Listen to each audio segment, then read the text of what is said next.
What is the shape of earth, है ना। ये सवाल भी ऑब्जेक्टिव एग्जाम्स में हमें कई बार परेशान करता है, क्योंकि इसके अलग अलग जगह अलग अलग ऑप्शंस मिलते हैं, अलग अलग आंसर मिलते हैं। तो आज हम लोग इसके जितने भी पॉसिबल आंसर्स हो सकते हैं हम लोग उस पर चर्चा करते हैं। सबसे पहला इसका ऑप्शन क्या हो जाएगा, सबसे पहला जो आंसर होता है वो होता है ऑब्लेट एस्फेरॉइड। ऑब्लेट एस्फेरॉइड क्यों क्यों एक्सेप्टेड है? क्यों? क्योंकि हमारा जो अर्थ है वो एग्जैक्टली स्फेरिकल इन शेप नहीं है ना। आप जब बात करोगे तो वो एग्जैक्टली स्फेरिकल नहीं है, हल्का सा ऊपर से दबा हुआ जैसा है। यानी कि अगर हम बात करें जो इक्वेटोरियल डायमीटर है वो अधिक है, पोलर डायमीटर थोड़ा सा कम है। ठीक है, ये डिफरेंस कितना है? लगभग 43.5 किलोमीटर का डिफरेंस है ना। अगर हम लोग इक्वेटोरियल डायमीटर की बात करेंगे तो ये इक्वेटोरियल डायमीटर लगभग 12,756.7 किलोमीटर के आसपास है। और जो हम लोग पोलर डायमीटर की बात करेंगे तो ये 12,713 किलोमीटर के आसपास है। ठीक है, तो डिफरेंस लगभग 43.5 किलोमीटर के आसपास का है। ठीक है, तो ये जो शेप है इसकी वजह से हम लोग कंसीडर करते हैं ऑब्लेट एस्फेरॉइड को। ठीक है, दूसरा जो एक्सेप्टेड है वो है इलिप्सॉइड। ठीक है, इलिप्सॉइड क्यों है? क्योंकि इक्वेटोरियल सेक्शन जो होता है वो स्लाइटली इलिप्टिकल इन नेचर होता है ना।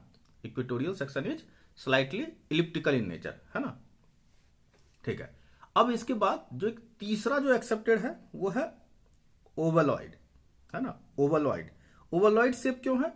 क्योंकि साउदर्न हेमिस्फीयर जो है ये स्लाइटली लार्जर होता है नॉर्दर्न हेमिस्फीयर से। ठीक है, तो ये तीन तरह का जो है शेप एक्सेप्टेड है। लेकिन क्या है, आप देखोगे कि इनमें से तीनों में से कोई भी एक शेप ऐसा नहीं है जो एग्जैक्टली शेप ऑफ अर्थ बता सके। ठीक है, तो हम लोगों ने क्या किया है, हम लोगों ने इसे एक नया नाम दे दिया अर्थ के शेप को। ठीक है, जो बिल्कुल सेपरेटली अर्थ का ही शेप है केवल, उसे हम लोग बोलते हैं ज्यूआइड, है ना। GEOID, ज्यूआइड। ठीक है, ये अर्थ के शेप को एग्जैक्टली डिफाइन करता है। ठीक है, अच्छा, लेकिन अब क्या है, ये तो हम लोग ऑब्जेक्टिव के हिसाब से हुआ। अब जो है अगर हम लोग बात करें सब्जेक्टिव एग्जाम में, अगर कभी हम लोगों को अर्थ के शेप की बात अगर करना हो, कभी भी न्यूमेरिकल वगैरह सॉल्व करने के लिए, तो हम लोग इसको स्फेरिकल मान के सॉल्व कर लेते हैं। क्यों? क्योंकि इससे कैलकुलेशन थोड़ा आसान होगा। ठीक है, और आंसर में बहुत ज़्यादा फर्क नहीं होगा। तो आई होप कि क्लियर हुआ होगा, है ना। अगर ज्यूआइड दिया हो तो ज्यूआइड ही आंसर करेंगे। ठीक है, ज्यूआइड नहीं दिया हो तो ऑब्लेट एस्फेरॉइड करेंगे।